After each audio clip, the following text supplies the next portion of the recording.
Extorsión, secuestro, seguridad ciudadana, participación ciudadana.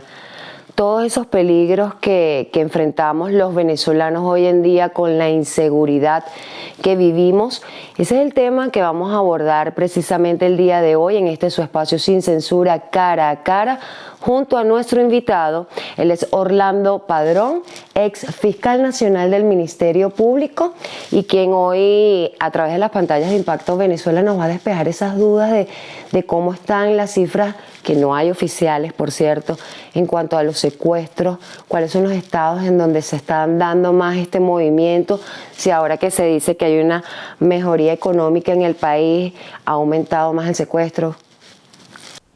Gracias, Mildred, por invitarme a tu programa. Bienvenido, gracias. Sí, el secuestro en Venezuela no es nuevo. De verdad que es un flagelo que tiene muchísimos años, de la antigüedad. Yo en la radio he conversado de un primer secuestro que lo hizo el capitán Catardo, cuando estuvo aquí la colonia, y fue unos niños de la tribu de Chacao. Los secuestró para poder apresar a Chacao.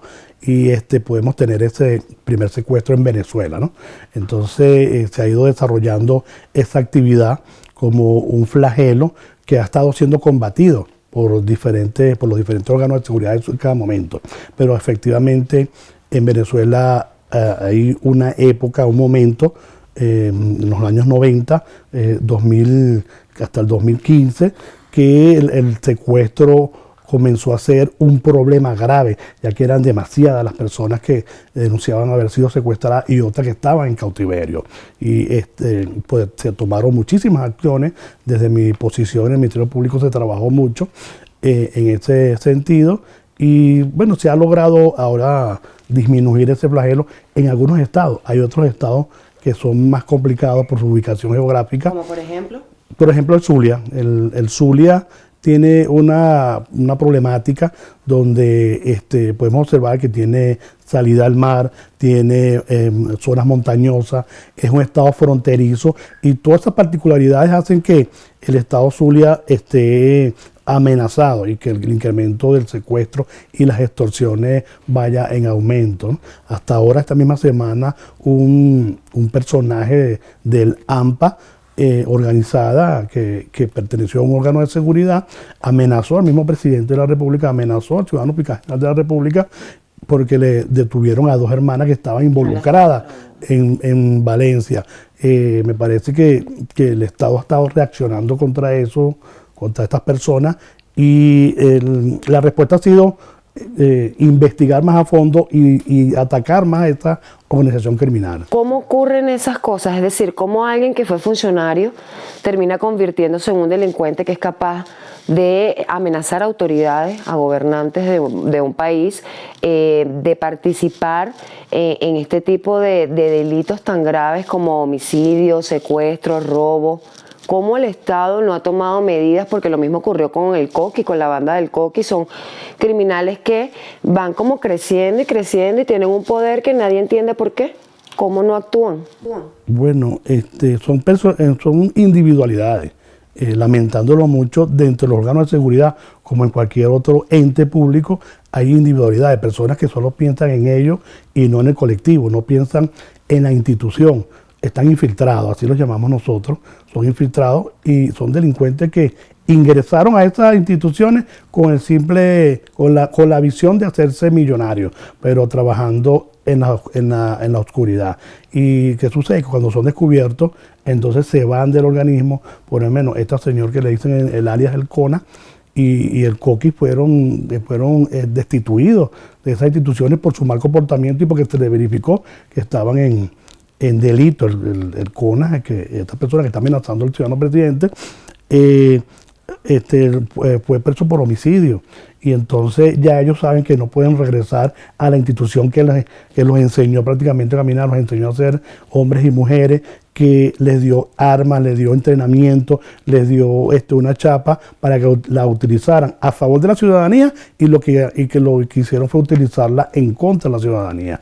Pero entonces, en el marco del secuestro, Caracas, ¿cómo está hoy en día con el tema del secuestro? Y punto número 2, ¿cómo yo puedo diferenciar? Porque hay otra situación delicada y es la denuncia de participación o presunta participación de funcionarios civiles y activos, es decir, policías o militares, en extorsión y secuestro. Bueno, hay una diferencia entre la extorsión y la concusión, ¿no?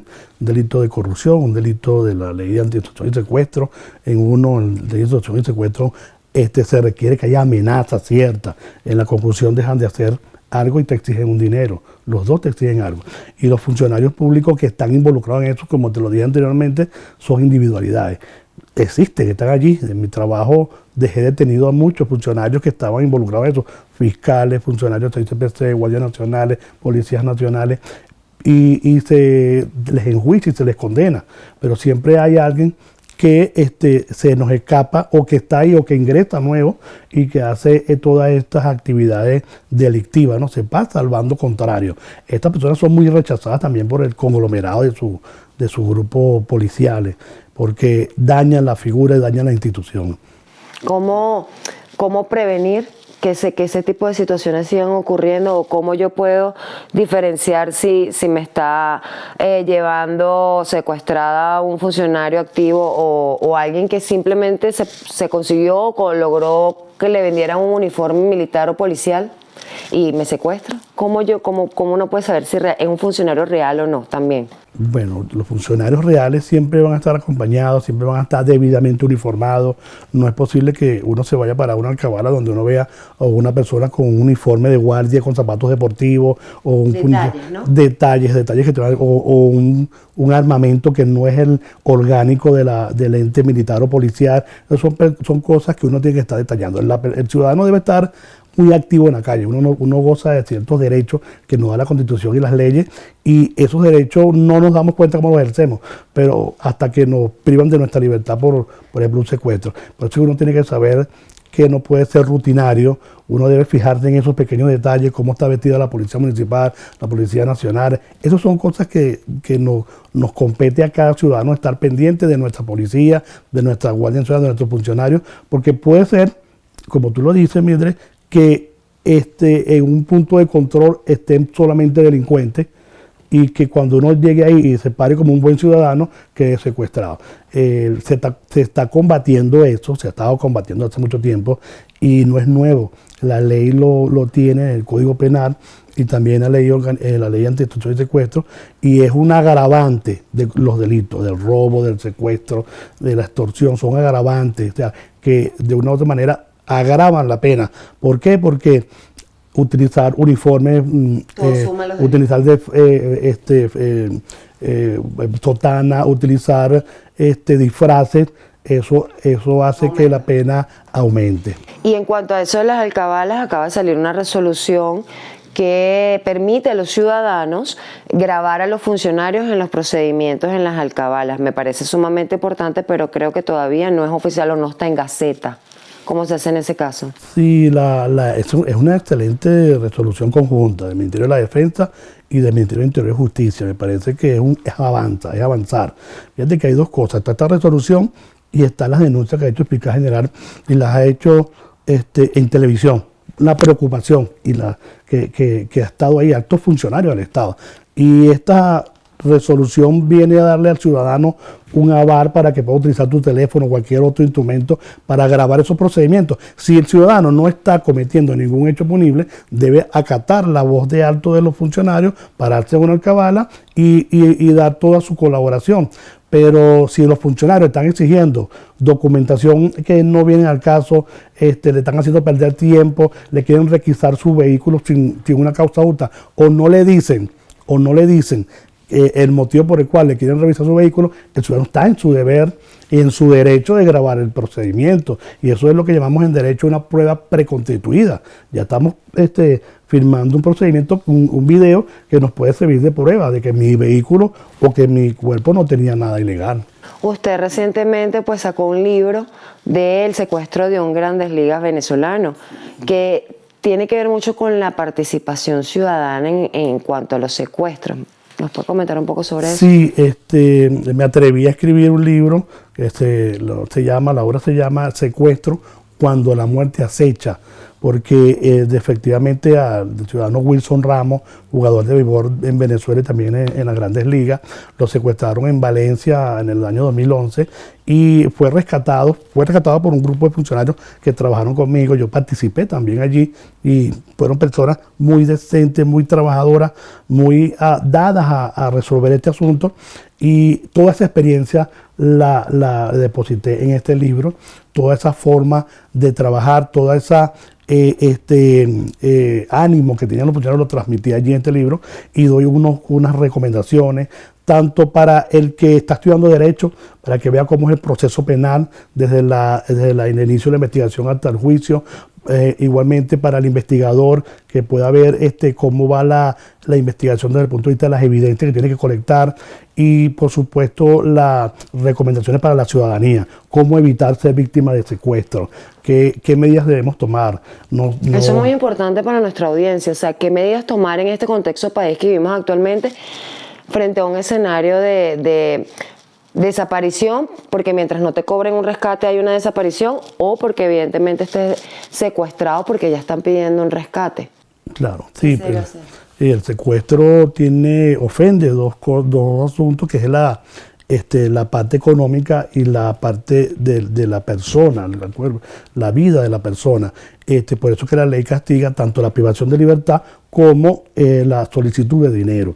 Una vez que está privado de libertad ya es un secuestro, aun y cuando no les dé tiempo a los delincuentes, como en el caso de Wilson Ramos, no les dio tiempo de solicitar el rescate. Se lo solicitaron a él, le dijeron a él cuánto iba a pagar, porque ellos siempre pensaron fue en secuestrar a la hermana de él, y como la hermana no tenía una rutina, fue difícil de encontrarla y tomarla secuestrada. Por eso es que ellos ven a Wilson, que estaba de visita casualmente a casa de su mamá, y lo secuestran a él. Entonces, evitar las rutinas, ser rutinario, evitar tener que salir a la misma hora siempre, tener que tomar el mismo metrobús o el mismo carro o la misma vía siempre, dejar a sus hijos por la misma vía en la escuela, o irse a tomar un café en el mismo sitio siempre con las mismas amistades, la misma familia.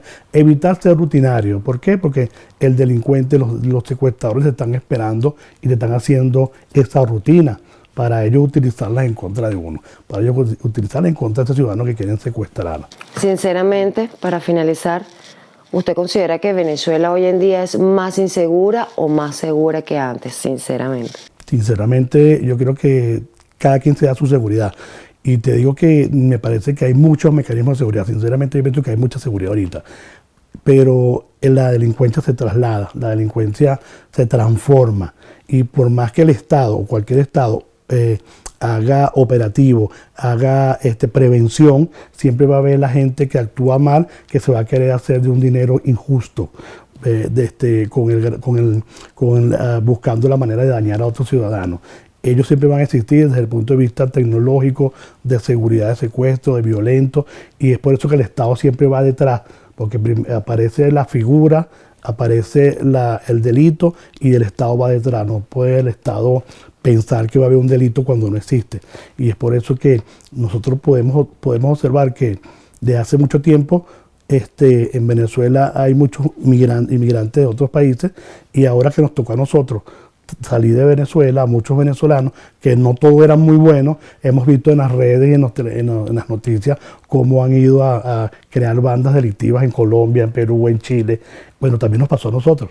También recibimos a mucha gente de otros países que nos hizo. Por supuesto, claro. Está lleno de muchas bandas colombianas. Sí, en Colombia yo trato eso en el libro, porque mucha gente, lamentándolo mucho, la guerra en Colombia trajo a Venezuela a muchas personas que estaban huyendo de la guerra, pero también trajo a muchos desertores de la Fuerza Armada Colombiana, desertores de las guerrillas, la guerrilla de la FARC, la frontera, desertores de la LLN y desertores de los paracos.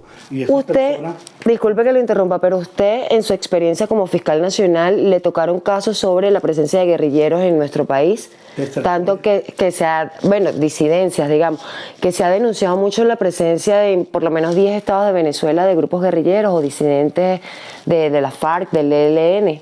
Sí, por supuesto que me tocó el caso, que también lo narro en el libro, del secuestro del papá de la gobernadora de Tucupita. Allí estaba el jefe de esa organización criminal, era un disidente de la FARC. un muchacho joven, pero con una mentalidad, un aprendizaje de lo que vivió y lo que trabajó allá en Colombia, lo hizo venir a Venezuela y ver aquí un país donde podía cometer sus delitos. A esta persona la aprendimos, logramos ubicarla, él solo colombiano y los demás del grupo que eran puros venezolanos, hombres y mujeres, y todos quedaron detenidos, condenados 30 años de prisión, y él logró escaparse de allá del Dorado y siguió en sus andanzas y hasta que se consiguió a una comisión del CICPC que en un enfrentamiento con ellos terminó fallecido, pues murió en ese enfrentamiento. Hay algo más que le quiero preguntar antes, que uno a veces tiene poco tiempo para este tipo de entrevistas, pero son muchas cosas. ¿Por qué el Estado no ha podido acabar con esas mafias que hay dentro de las cárceles venezolanas? Es decir, se ha denunciado muchísimo que dentro de las cárceles hay discotecas, hay beneficios, hay planes, que la cárcel no la controla un guardia o un policía, sino que son los delincuentes. ¿Qué ha pasado con eso? ¿Por qué eso es así? ¿Por qué ese sistema es así? Yo tengo un concepto muy personal de esta situación y considero que Venezuela se ha visto perseguida por los organismos internacionales. Si la Fuerza Armada Nacional, si la policía detiene a una persona o en esta detención resulta una persona muerta, inmediatamente tenemos a la Corte Penal Internacional aquí persiguiéndonos. Y hay algunos casos, Santa Ana, la cárcel del Paraíso, que se dieron unas muertes muy violentas hace muchísimos años y fueron objeto de poca investigación internacional, pero recientemente con la llegada pues del presidente Chávez y ahora el presidente Maduro, esos casos son muy investigados, o sea, dejan a los funcionarios asustados. El funcionario dice, bueno, pero si yo toco a una persona voy a ir detenido. Y entonces, aparte, por supuesto, que era el gran número de detenidos que había en estas cárceles. Se habla de crear cárceles, pero un sector de la sociedad no quiere crear cárceles. Dice que las cárceles, en vez de cárceles debemos crear más hospitales y más universidades, pero están los números. Pues si hace falta crear sitios de reclusión, hay que crearlo para que estas personas puedan estar más vigiladas, para que estas personas no puedan contar con internet, no puedan contar con wifi, con teléfono celular y no puedan seguir persiguiendo a los ciudadanos desde las cárceles. Muchísimas gracias. Estábamos conversando con Orlando Padrón, él es ex fiscal nacional del Ministerio Público venezolano, y queríamos compartir con ustedes precisamente ese tema de lo que tiene que ver con la seguridad ciudadana en un país en donde el día a día no solamente son la crisis económica, sino que también hay inseguridad, y cómo cuidarnos frente a ese flagelo de la delincuencia organizada que sí hace vida en nuestro país. Muchísimas gracias por acompañarnos. A toda nuestra audiencia también muchas gracias por acompañarme cada domingo en su espacio Sin Censura, Cara a Cara. Soy Mildred Manrique, nos vemos el próximo domingo.